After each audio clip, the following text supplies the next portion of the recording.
बिस्मिल्लाह अल्हम्दुलिल्लाह अस्सलातु वस्सलामु अलैका या सय्यदी या रसूलल्लाह। अस्सलामु अलैकुम वरहमतुल्लाहि वबरकातुहू। सिरात मुस्तकीम चैनल में खुश आमदीद कहती हूँ। तो जैसा कि आप जानते हैं कि हमने क्वेश्चन आंसर का जो है वो टास्क आपको दिया हुआ था, तो इंशाल्लाह हमें पूरी उम्मीद है कि आपने वो अच्छे तरीके से कंप्लीट किया होगा। लेकिन हम आपकी आसानी के लिए, आपकी कंफर्मेशन के लिए जो है ना उसकी जवाबात भी आज लेके आए हैं। तो चलिए स्टार्ट करते हैं। सबसे पहला क्वेश्चन था कि हरूफ तहज्जी की तादाद कितनी है। तो हरूफ तहज्जी जो है उसकी तादाद है 29। ठीक है। उसके बाद था सेकंड क्वेश्चन था जीम शीन या का मखरिज क्या है। तो नून जीम शीन या का मखरिज ज़बान का दरमियान, ये ज़बान का दरमियान तालू के दरमियान से लगे तो जीम शीन या अदा होता है। इनको हरूफ शजरिया भी कहते हैं, नाम इनका ये है। ठीक है। उसके बाद क्वेश्चन नंबर 3 था नून साकन और तनवीन के कितने कायदे हैं।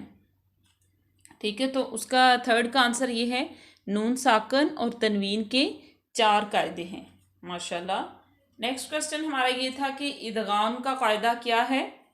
इदगाम का कायदा आपको बताते चलें कि नून साकन यानी कि नून जो होती है उसके ऊपर जज्म होती है और 2 ज़बर 2 ज़ेर पेश, जिसे नून तनवीन कहते हैं। नून साकिन और नून तनवीन के बाद हरूफ यार मलून में से कोई हर्फ आ जाए तो इदगाम होगा। ठीक है।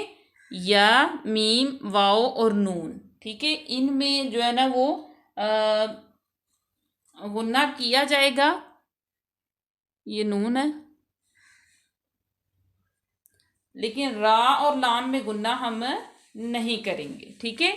ये हमने अलहदा इसलिए लिखे हैं, हालांकि या रा मीम लाम वाओ नून यार मलून जो है इसका जो मजमुआ बनता है, लेकिन हम इनको अलहदा, इन चारों को अलहदा लिखे और रा और लाम को अलहदा लिखे। यानी कि या मीम वाओ और नून जो है वो हमने आपको बताया था कि इनमें गुन्ना होता है, रा और लाम में गुन्ना नहीं होता। चाहे आप अपनी पिछली वीडियो हमारी में देख लें, उसमें प्रैक्टिस कर लें। ठीक है। क्वेश्चन नंबर 5 है मीम साकन के कितने और कौन कौन से कायदे हैं। ठीक है। तो मीम साकन के 3 कायदे हैं। सॉरी, यहाँ पे हमने मेंशन नहीं किया तो हम आपको बता देते हैं कौन कौन से हैं। इदगाम शफवी, इख्फाए शफवी और इजहार शफवी। यहाँ पे हम लिख देते हैं इदगाम शफवी,